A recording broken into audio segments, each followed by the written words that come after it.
In every culture, there are mythical animals.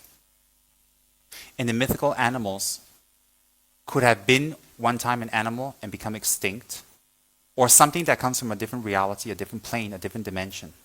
Because in the scriptures, it mentions 3 different types of existences: form, formless, and desire. We reside in desire. There's form and formless. So there can be beings that exist in different realms, different dimensions, that these animals are very real, and our animals to them are legendary or just a myth. So the animals we have on this planet can be a myth to a being of another dimension, and likewise vice versa. So the animals that we see in many cultures in different places are based on some kind of truth or based on some facts. They can be extinct, they can be from meditation, it can be some experience, it can be something supernatural, it can be as silly as, people who do drugs and see, animals. In any case, my point is every culture they have mystical animals. And the animals are mystical and mythical because they denote something that's not available in normal animals, which symbolize something that we can achieve or we would like to achieve. For example, when a deity rides on a horse, why does a deity need to ride on a horse? Why does he need a horse if he's enlightened? Why? What is it, a Buddha horse? The horse meditated, become enlightened, and then they became enlightened together. So one neighs, one screams. A horse for a mount of a deity is not an actual animal, but it's an emanation to symbolize the swiftness of that deity. Because you see, during Buddha's time, there was no cars and trains and LRTs and speed races. The fastest mode of transport was a horse. So a deity sitting on a horse denotes the swiftness of this deity to help you in certain accomplishments. Right?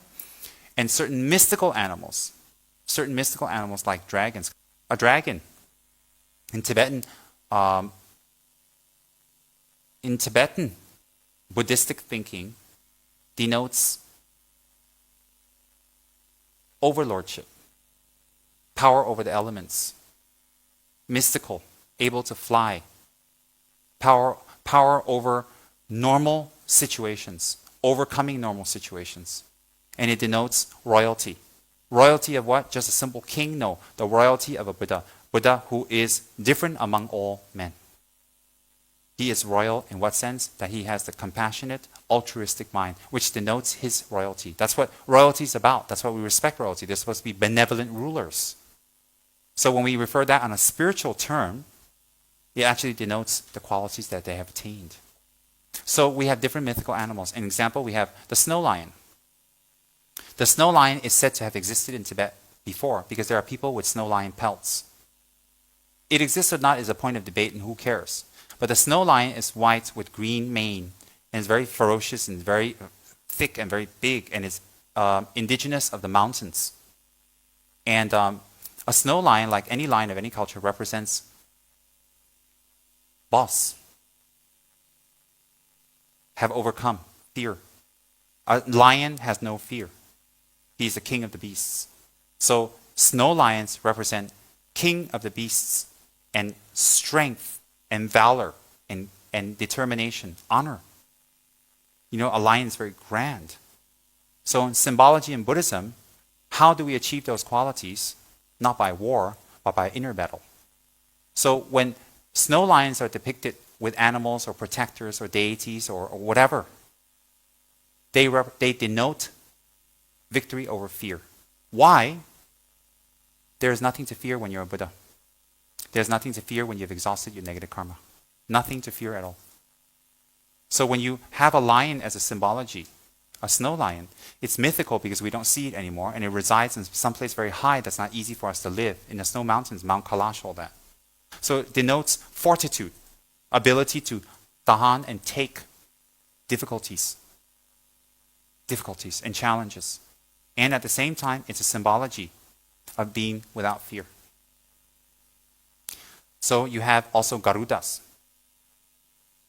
Garudas are mythical birds that are half human and half men.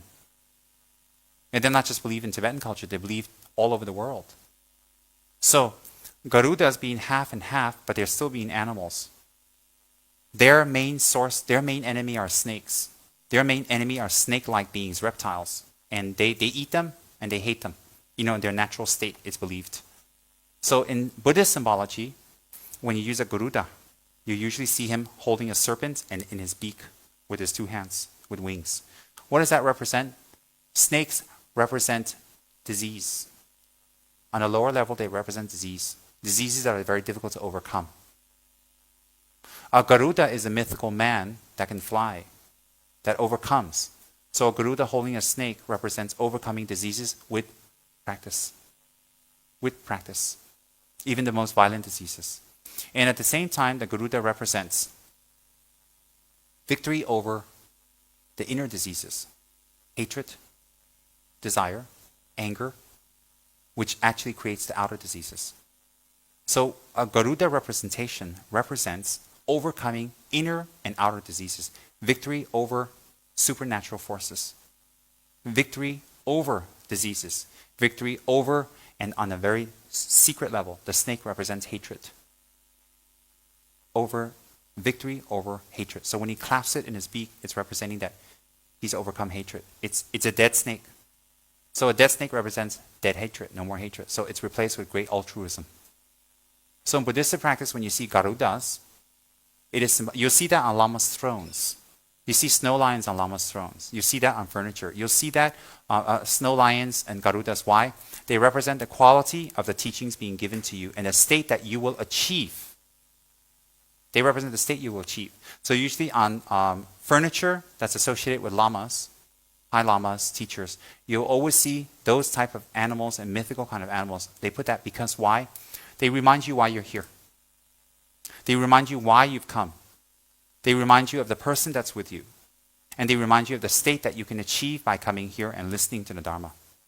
So those mythical animals bring you to a mythical state. Why is it mythical? Because right now having 100% altruism is mythical to us, is a myth.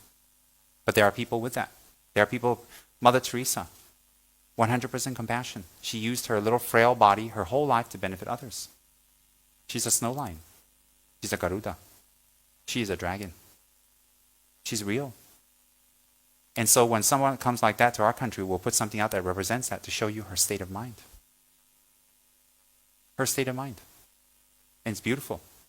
So humans always need some kind of symbology to remind them. And you have to understand, in the past, many people who learned Buddhism in the past were illiterate.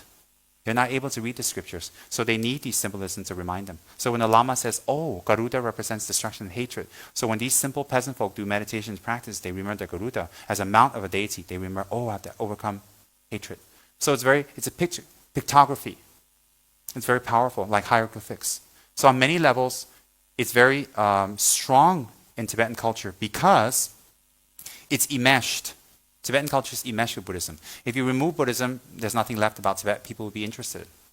Nothing, not the clothes, not the food, nothing. Maybe the scene there, but that's not really Tibetan. That's landscape of the people inhabiting it.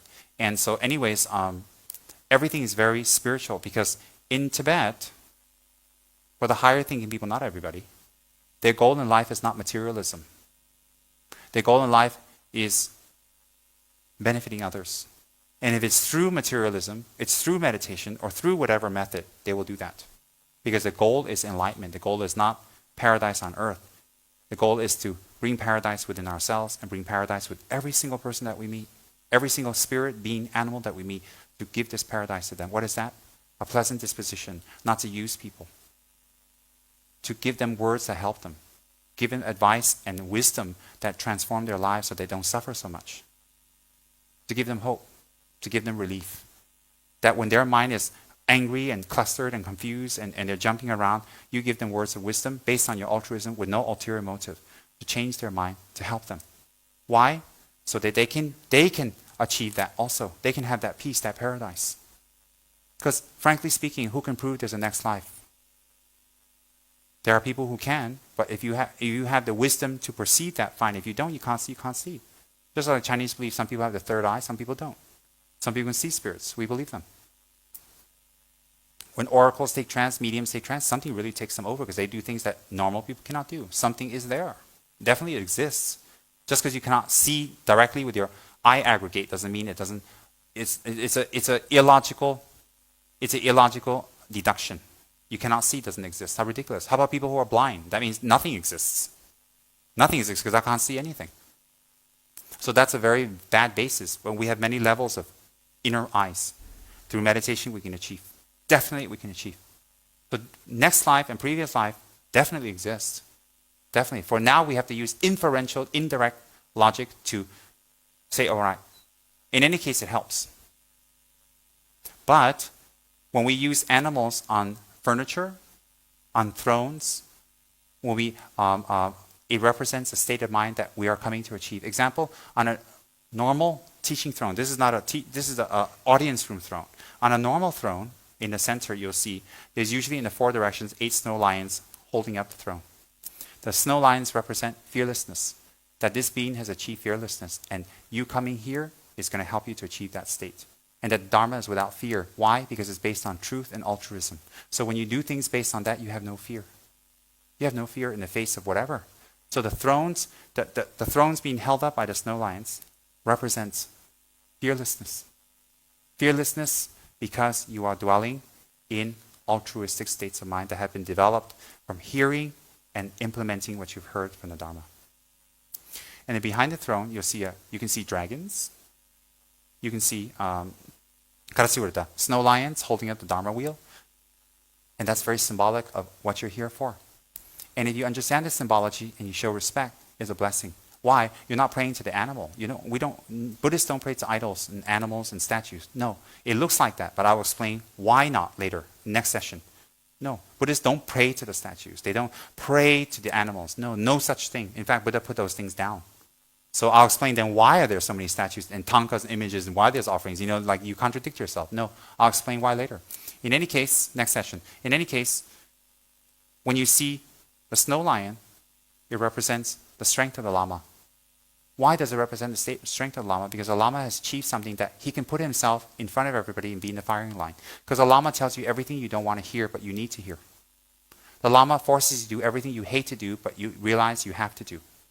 So the Lama puts himself in this firing line in front of you. Because most of the time we like to say sweet words and sweet things so we get people to like us. If we tell them the truth, they're not going to like us, are they? Because we have a motive. We have a motive. We usually have a motive when we meet people because we're habituated toward that, not that we're evil. So like that, a Lama is fearless because he tells you the truth. He explains the truth skillfully to you. Like a lion, he is the king of the forest, king of the jungle. Like a lion among men, he is a king or royal. Why? He dares to do what is right based on the Dharma. The Eightfold Path represented by the spokes of the Dharma wheel. And when you see dragons on a Lama's throne, it denotes achievements. Achievements. That this person has achieved some form of meditation that can be a tremendous benefit to us. That may be mystical, like dragons. So those all denote the state of mind. Not necessarily those animals exist or don't exist. Because no Tibetans debate they exist. I've never heard a Tibetan say, oh, there's a dragon. They're not focused on that because it doesn't really affect their practice.